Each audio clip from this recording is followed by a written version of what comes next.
You want the truth, the whole truth, and nothing but the truth? You can't handle the truth! Well, we're giving you the Michigan Sports Truth, the show that reveals facts, truth, research, and statistics and never messes around. We lay down the entire truth about everything regarding your Detroit and Michigan sports teams, no matter if it's good or bad. No junk, no entertainment, no homerism, no coddling, no pop culture, no opinions, no shilling, and no fluff. Head over to our website at MichiganSportsTruth.com, follow us on Twitter at Michigan_Truth, and like our Facebook page, The Michigan Sports Truth.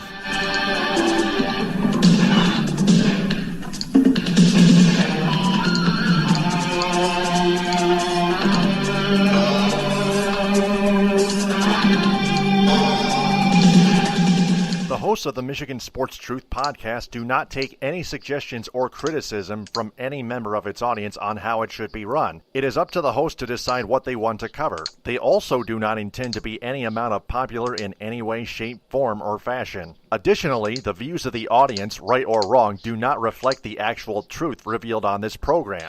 And this is the Indians-Tigers post-game edition for Sunday, June 10th, 2018.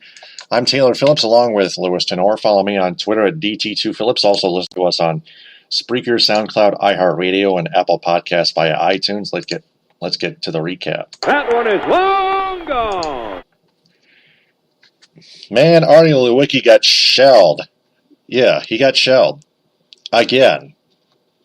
Tigers lose 9-2 to the Cleveland Indians, who take 2 out of 3. Lewicki's ERA is .418, drops to 0-2. Lewicki actually didn't do too bad. He didn't really get shelled. Gave up 3 runs on 6 hits and 5 innings pitched. Drew Verhagen got shelled all right. 3 runs on 4 hits and 2 innings pitched for Drew Verhagen. And then Reiniger, I don't know who the hell he is. 3 runs, 4 hits, and 1 inning. Oh my God, that's even worse. You are pathetic! Man. And then Buck Farmer redeemed himself. A scoreless 9th inning, except only 1 walk. So the Indians extend their lead in the American League Comedy Central race to 5 games again. They're 34-29, Tigers 31-36, 5 games back. Right behind them, the Minnesota Twins, 6 games back. The rest is history. The Tigers are now 10.5 games back. This is getting interesting in the wild card spot. Yeah, like Buck, Gino, and I said many times, it's going to get worse. It's true. And Chris Ilitch is going to deserve it like he deserved that shelling today. He can shove that up his ass and stick his tail between his thighs, his skinny thighs, and then walk out and sell the team along with the Red Wings. and he can take Ron Garbage Fire with him. Yep. So that's pretty much all I've got for today. So it's now time for the National Sports Report with Lewis Tenore. All right, Louis, take it away. You got it. All right, we'll start off with the baseball scores as usual. Yankees and Mets still play tonight at 8 o'clock. That's on ESPN, weather permitting, as is right now in my area. Cervino and Lugo will be your starting pitchers in that game. And the Mets are right now, speaking of being a dumpster fire, right now they are in a dumpster fire after now losing their 8th in a row last night. Good Lord. White Sox over the Red Sox 5-2. Thank goodness. Lopez got the win. Porcello got the loss. And Soria got the save. And it's good news for my Yankees. In the Battle of the Birds, the Blue Jays beat up on the Orioles 13-3. Estrada got the win. And I don't mean Eric Estrada. And Cobb got the loss. As we just mentioned, Indians over the Tigers 9-2. Cooper got the win and Lewicki got the loss. The Reds doubled up on the Cardinals 6-3. Stephanie got the win. Martinez got the loss, and Hughes got the save. Padres over the Marlins, 3-1. Richard got the win. Urnia got the loss, and Hand got the save. So I'll give him a hand. Mariners over the Rays, 5-4. Paxton got the win.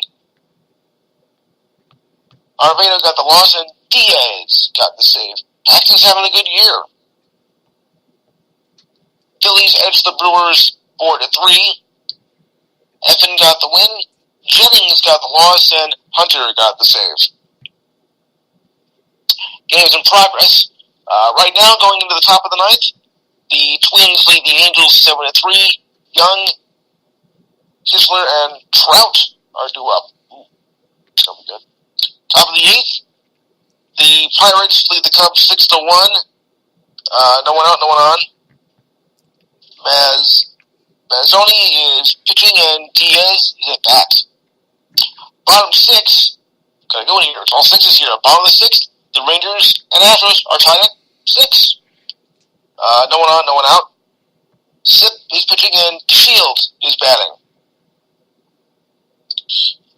Bottom of the sixth, Diamondbacks are leading the Cardinals. Diamondbacks are leading the Rockies. 4-0. Runner on first, no one out. Godley is pitching, and Blackman is at bat. Bottom of the third, Royals and Athletics are tied at 2. No one on, no one out. Tenore is pitching, and Olsen is at bat. Top 4, no score between the Giants and the Nationals. Runner on first, though. Scherzer is pitching, and Crawford is at bat. Now, bottom of the third, the Dodgers are leading the Braves 3-0, and the bases are loaded with 2 out. Newcomb is pitching, and Bellinger is at bat. Alright, so we've done taking care of that. Now, let's take a look at the standings and see where we are. This is going to get very interesting for me right now.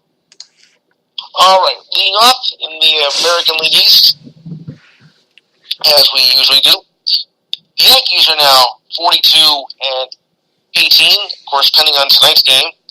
And right now have a 1-game lead over the Red Sox at 44-22. The rest is a complete waste, as the Blue Jays are 14.5 back at 30-35. Rays are 29-35, 15 back, and the Orioles, get this, folks, at June 10th of the season now, 19-45 and 25 back. We're not even at the halfway point of the season yet. Okay, Central. Indians are 34-29, have a 5-game lead over the Tigers at 31-36.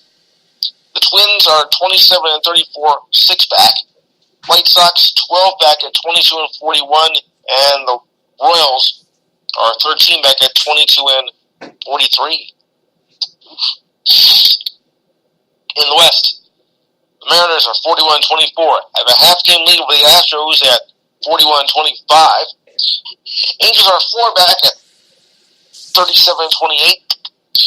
The Athletics are 33-32, 8 back, and the Rangers 27-40 at 15 back. Alright, so now on to the National League. And once again, a virtual tie between the Nationals and the Braves. Nationals are 36-26, Braves are 37-27. But the Nationals lead in percentage points by 3, 581 to 578. Phillies not that far back behind at 33-30, 3.5 back rather. Mets 27-34, 8.5 back, and getting worse. And the Marlins are the Marlins, of course, at 23-42, 14.5 back. In the Central, the Cubs and the Brewers are in a virtual tie as well. 37-24 for the Cubs, 39-26 for the Brewers, but the Cubs are leading in percentage points 607 to 600. Cardinals are 3 back at 35-28. Pirates 31-33, 7.5 back. I know someone's not happy about that right now. Reds are 23-43 at 16.5 back. Yeesh. In the West, It's really a wild, wild west, if you ask me, because look at this. D-backs are 34-29, have a 2.5 game lead over the Dodgers now at 32-32. They've caught up.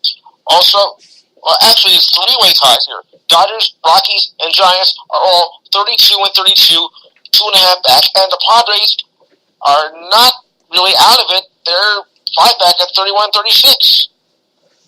This isn't the wild, wild west for nothing. Okay, so now we'll just check the schedule for tomorrow. And a fairly active day for a Monday. And it reads like this. Okay. For June 11th, we read this way. Leading off your 7:05 game is the Red Sox and the Orioles. 7:10 games, Giants versus the Marlins, and the Blue Jays take on the Rays. 8:10, Indians take on the White Sox, and also the Cubs take on the Brewers. 8:10. 8:15, the Padres take on the Cardinals. 9:40, the Pirates take on the Diamondbacks, and at 10:10, the Angels take on the Mariners. All right, I got some WNBA action to bring up here. That's right, cover that too. And leading up, we have a final. The New York Liberty beat the Indiana Fever 78-75. Mitchell had 19 points, 4 assists, and 3 rebounds. Rogers had 16 points, 3 rebounds, and 2 assists. All other games are either starting now or be later, as the Chicago Sky will take on the LA Sparks as we speak. The Vegas Aces take on the Phoenix Mercury in about an hour from now, well, 6 o'clock, about 6:05. And then around just after 7, the Atlanta Dream takes on the Seattle Storm. I think we'll check standings for that. Why not? I know it sounds crazy, but hey, why not? All right, so as we take a look at the standings, it reads like this. I think it's all divided into one division or conference now. So here we go. The Connecticut Sun lead the pack at 7-1. Seattle Storm is 1 back at 6-2. The Phoenix Mercury is a game and a half back at 6-3. The Sparks are 2 back at 4-2. 2.5 back are the Dallas Wings at 4-3. Dream is 4-3, and they're also 2.5 back.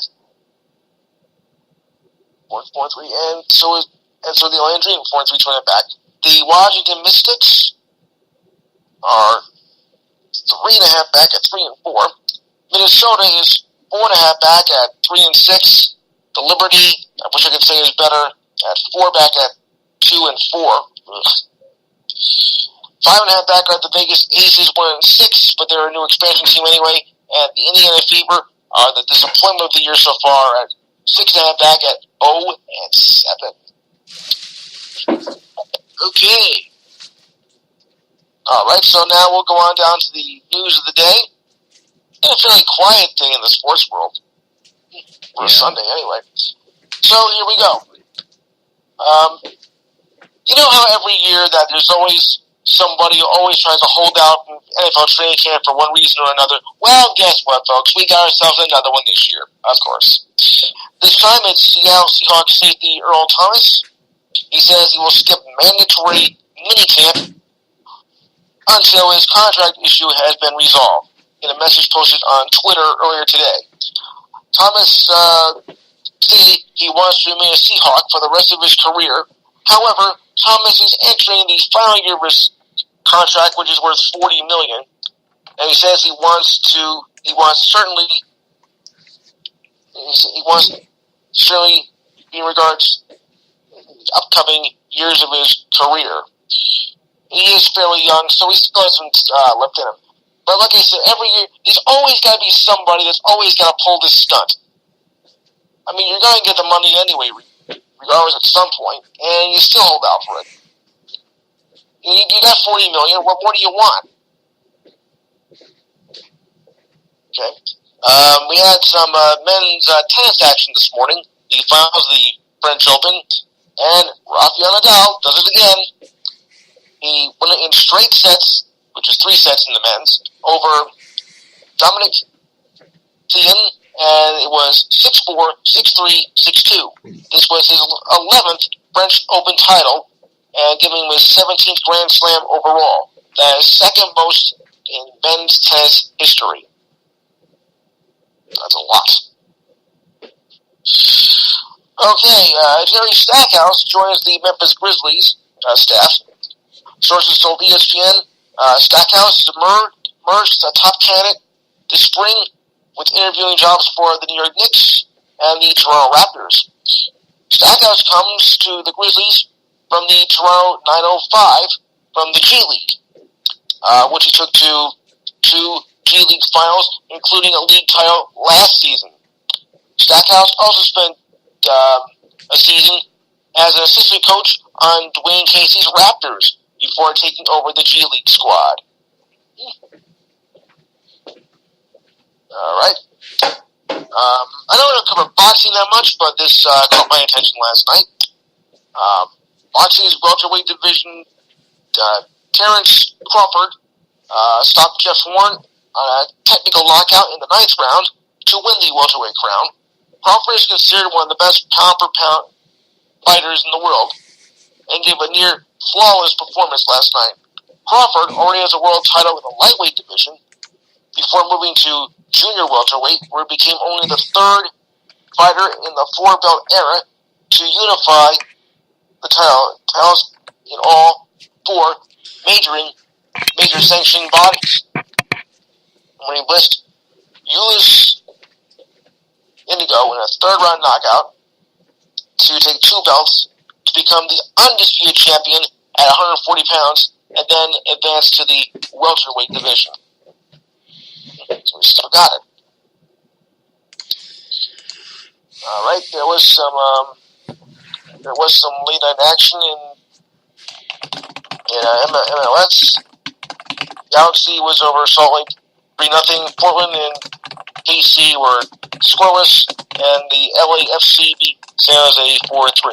That's right, Los Angeles has 2 soccer teams in MLS. Go figure. Once in a while. All right. Well, here's an interesting story. NFL flop Johnny Manziel, who was trying to make a comeback in the CFL, was very impressive in his last preseason game for the Hamilton Tiger Cats. He went 12 for 20 or 88 yards and had 1 touchdown against the Montreal Alouettes. He will be a backup starter in next week's season opener versus the Calgary Stampede. I always thought that their season started in late July.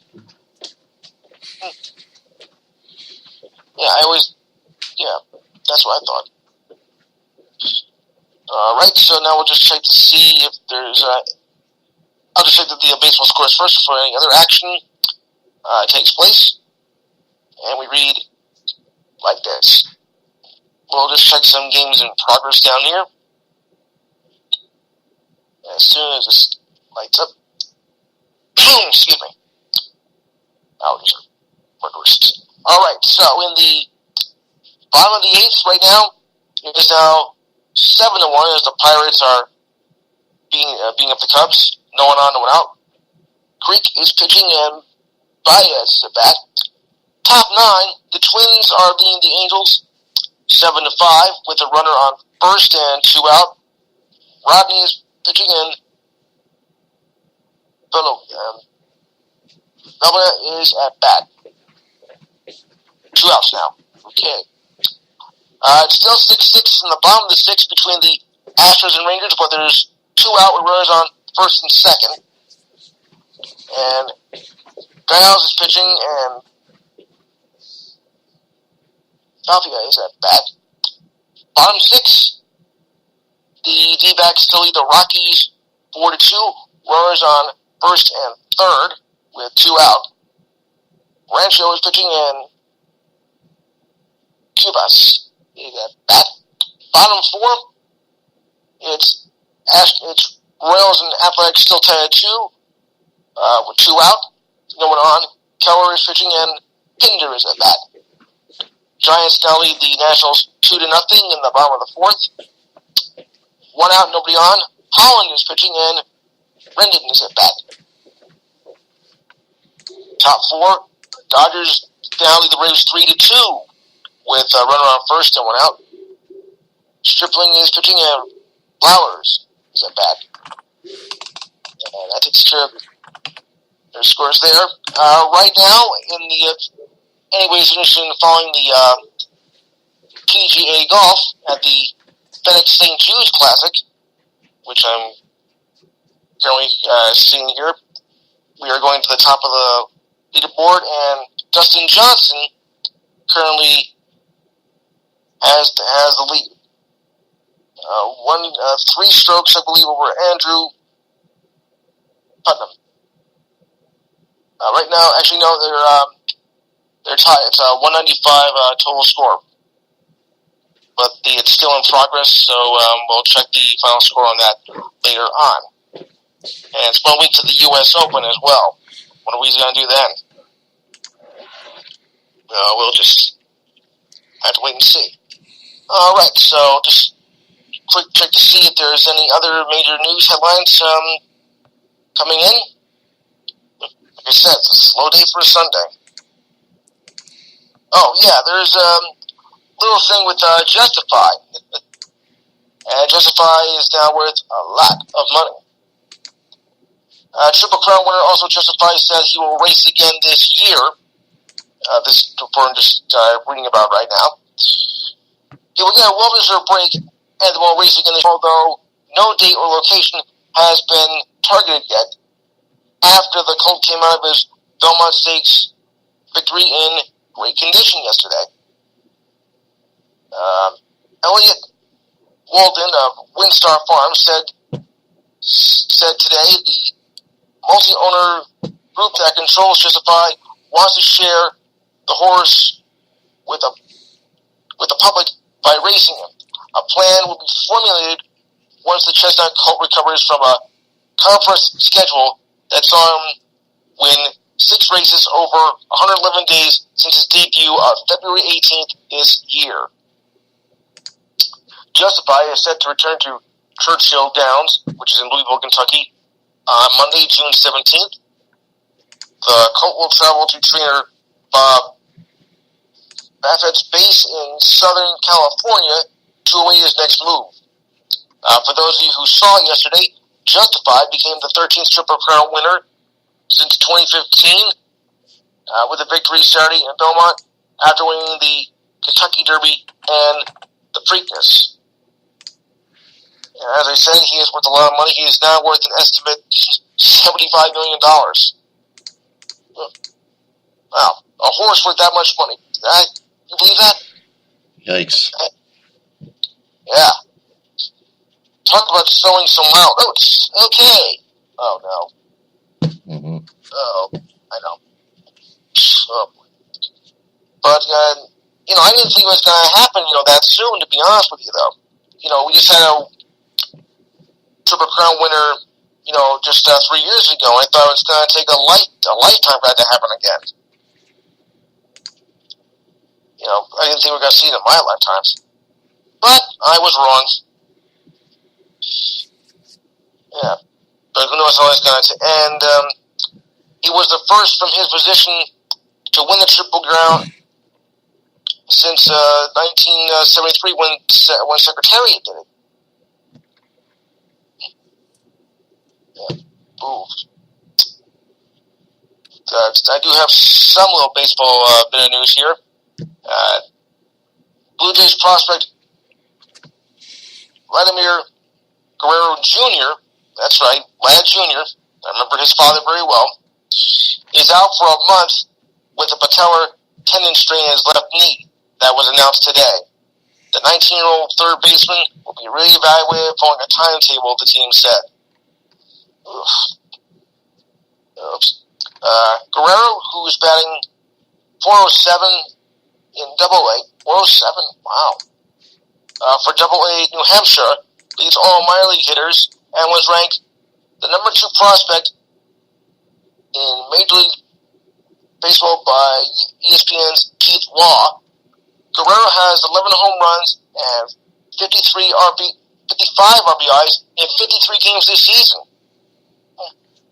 He'd been placed on the 70 DL list on Thursday. And of course, his father, Vlad, will be inducted into the Baseball Hall of Fame in Cooperstown, New York this year, which is in August. Or rather, late July. I didn't even know if Vlad had a son. I remember one game where he beat us, but there was a lot of controversy on the home run call, thinking that it wasn't a home run. They had to check, and this was before instant replay even came into effect. But they actually did call it a home run, and we lost that game. Ugh. What a way to lose. What a way to lose, though. All right, just a couple more notes here. Carlos Correa out of the lineup for the fourth straight game, but the Astros do expect to be back on Tuesday. Case in point, he was out of the lineup for the fourth straight game with soreness on his right side, but manager A.J. Hinch said the Astros are just being ultra-conservative with the 23-year All-Star who is now in his fourth season. There is such thing though as being too cautious, though, people. He's very much ready to play. I think he wants to play. He wants to test it out. Correa swung in the batting cage yesterday and was scheduled to take fielding practice today. Houston is off tomorrow and will return to action on Tuesday when they visit the Oakland Athletics. With the day off tomorrow, the smartest thing for us to do is give him today and give him tomorrow and Tuesday. He'll be ready. He'll be more than ready to come back and assume his everyday role, that according to Hinch. Correa felt what he called right side discomfort in his last 6 at-bats versus the Mariners on Wednesday. He was reevaluated on Thursday, and the MRI came back negative, according to the shortstop. Well, that's good news. He's batting .264 with 10 home runs and 39 RBIs this season. Astros also placed right-hander reliever Joe Smith on the 10-day DL today with right elbow soreness, with the move reactivated to Thursday. Hinch said the Astros were sending Smith back to Houston to get an evaluation. Left-hander Raymond Gunan was recalled from AAA Fresno in a corresponding move. Becoming very injury-prone as of late, aren't we? Ugh. Gotta stay healthy if you want to, get in for making a stretch run when that starts in July. Yeah. News about the Nationals here, concerning one of their top players. Daniel Murphy could be close to returning, but Steven Strasburg and Brandon Kitzler are placed on the DL. Yes. The second baseman, who has not even played this season, after off-season surgery on his right knee, could be close to returning to the lineup. He rejoined the team today, taking batting practice and fielding grounders. Manager Dave Martinez said Murphy will accompany the team to New York when it was a 2-game series against the Yankees on Tuesday. Okay. The Nationals will play 5 straight games in America League Park, where they will, of course, need a designated hitter. I wanted to see where he's at and get him here. And it looked pretty good, Martinez said. He played 2 days in a row in AA Harrisburg, so we didn't want him to do much. But we wanted him to get back here, so we will see how he feels tomorrow. And we'll touch base and see where we go from there. Murphy had finished second in batting in the National League each of his 2 seasons with the Nationals, hitting .347 in 2016 and .322 in 2017. The Nationals had announced Saturday that Strasburg injured his right shoulder. His right shoulder inflammation and was headed back to the DL list following an MRI. He left Friday night's start against the Giants after just 2 innings. Okay, that's rough.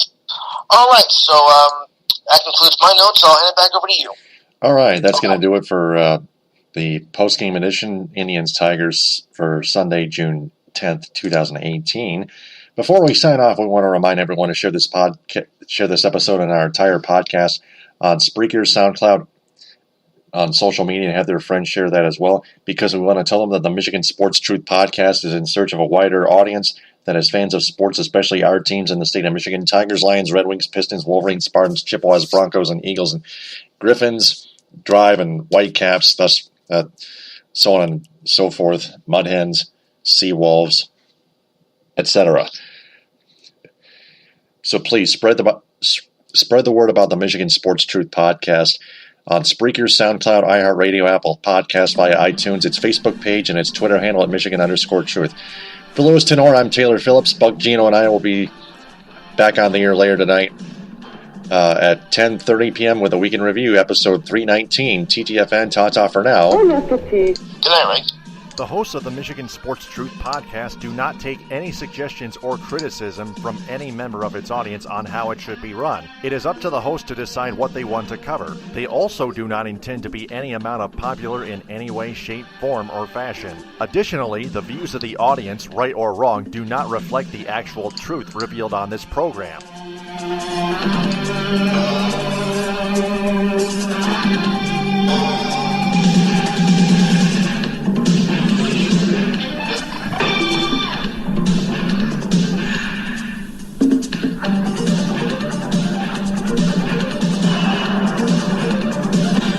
Mission complete.